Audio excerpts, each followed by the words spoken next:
I wanted to start with the normal question we always start with, which is, why the book, why now? But then I watched this amazing film, Your Story, and I decided to start a little deeper. And so, to quote you, you say something along the lines of, I always felt that if I could share my story honestly, it may help someone feel seen. It may help feel someone out there feel less alone. Yeah. So Life's a lonely place, right? So, we all have lots of people around us, and we work and time goes, and, hours pass by and you think, what have I done this year?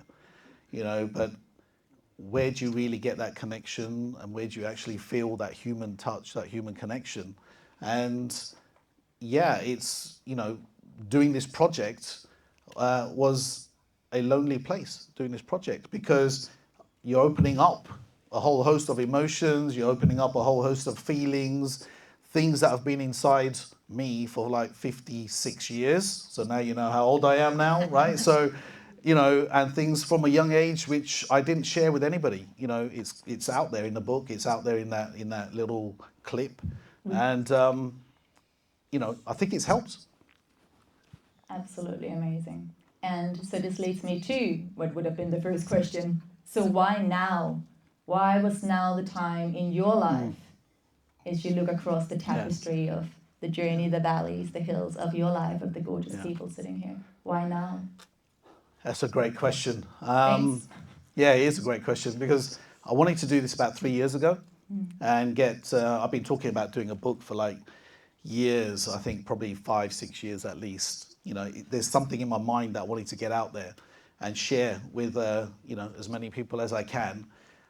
Started it 3 years ago, wrote half of it, put it away. Primarily, I think, whether the support was there, people's opinions, people's judgment, I think adding what happened over the last 3 years into my story, that's probably what you're waiting for. Absolutely, timing is always everything, right? In the everyman's cinema.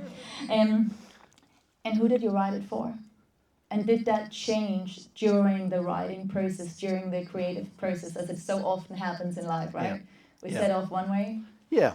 I think I always started off writing the book to say, how can I help others who might be going through similar struggles, whether, corporate struggles, leadership struggles, management struggles, there's loads, right? So, when you've been through sort of a squiggly career in a lot of different companies, there's so many experiences, and you think there must be managers, senior managers, leaders who are going through either some challenges that they struggle to talk to people about, but it's not just corporate, it's also personal, right? So who do you talk to? Who's your confident person that you can go to and really open up and really talk about what's really going on inside your head and your heart, and I think that's, so the book is really for those people who can say, do you know what, I can overcome that and I can do this thing.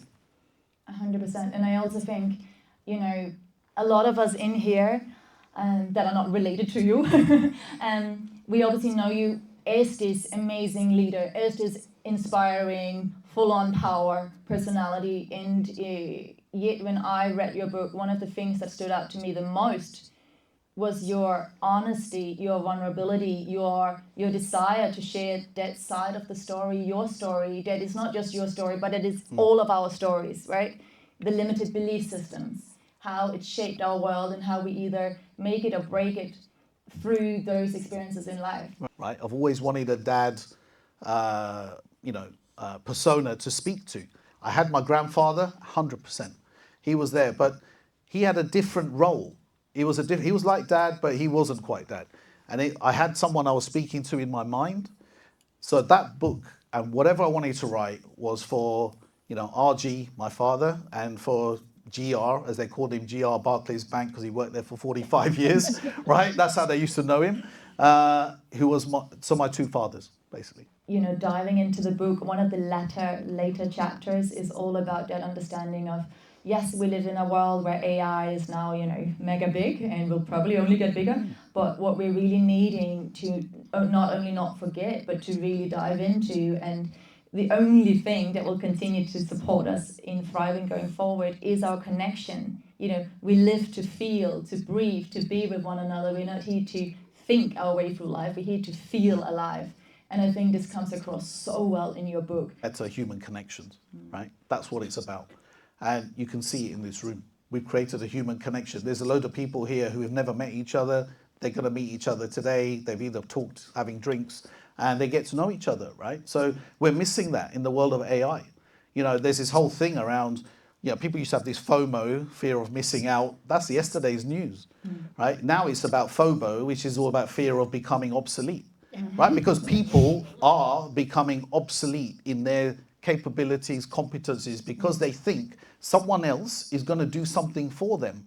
No one's coming to save anyone, right? You've got to do it yourself. You have to learn, you have to build your competencies. If you want to learn AI, you learn AI. I tried to look in East Africa, where we are from, you know, and I couldn't find a word that fitted. So I went to West Africa and I found YANGA, right? So YANGA is a West African word. It's used commonly in Nigeria, Ghana, and a few markets. And it's all about someone having resilience, a strong mind, strong will, strong self-belief, self-confidence, and you can hold your ground, right? That's what YANGA is about. Then I turned it into Your Actions Nourish Growth Ambitions. Love it. Another quote is coming up here. I've got like 5 pages of quotes, but hey ho. So you call it, I call it the real enemy, and you go, often the greatest battles are fought within yourself. Everyone learns a hell of a lot out of failure, right? So everyone thinks you have to succeed, and that's where you learn, you keep moving, you learn more from a lot of failures. Nobody likes to admit you failed, right? I failed 100 times, probably 1,000 times, right, in my last 56 years, right? But you pick yourself up and you keep going, right? And that's the thing that has always driven me, is pick yourself up and keep moving forward. You can't do anything about what's happened. It's done. It's finished. You can't actually recover that anymore. Your time is ticking. From the minute you're born, you are already on a road to leaving this world, right? So you make the most of every time you have and every minute that you have. You can't be dwelling on the past all the time. 100%. I'm going to back you up with another one of your awesome Go on. quotes. Self-belief. Right. You cannot wait decades to believe in yourself. You shouldn't feel afraid to use your voice and ask for what you want, whether that's at home or at work. Question those who say no. Be bold. Have the courage to carry out your plan without being afraid to express your opinion. Keep your mind open and your spirits high without feeling the need to apologize for any of it. Yes. Now, taking us back. There's a moment in your book where you're sharing about, I think you're 7 years old and you're walking down on your way home from school and you're being bullied. So if the Prem that's here with us today, surrounded by all these wonderful people, could step back into that scene, this little 7-year-old you who's being bullied, what would this current you tell 7-year-old Prem? Oh my God, what a question. I was bullied for years, right? And it wasn't very comfortable, right? So what would I say to that? I mean, I went to my grandfather and asked for help, and he just said, what do you want me to do about it? Fix it. Because he goes, if I fix it, no, you're going to keep doing it. If you fix it, it's not going to happen anymore, right? So I think if I was going to go back to my 7-year-old Prem and say, do you know what? Just don't put up with it as long as you did put up with it. Fight back if you have to. Stand your ground. Because when I stood my ground, it stopped. Right? And I was scared of that. You know, sometimes you have to reach out for help. And it's okay to get help. Yeah. Absolutely. Amazing. And also, if your RG and GR, grandfather and father as well, were here right now, what would you tell them? Oh my God. Now you've asked me a really hard question, an emotional one. What would I say to GR? Let's start with my grandfather.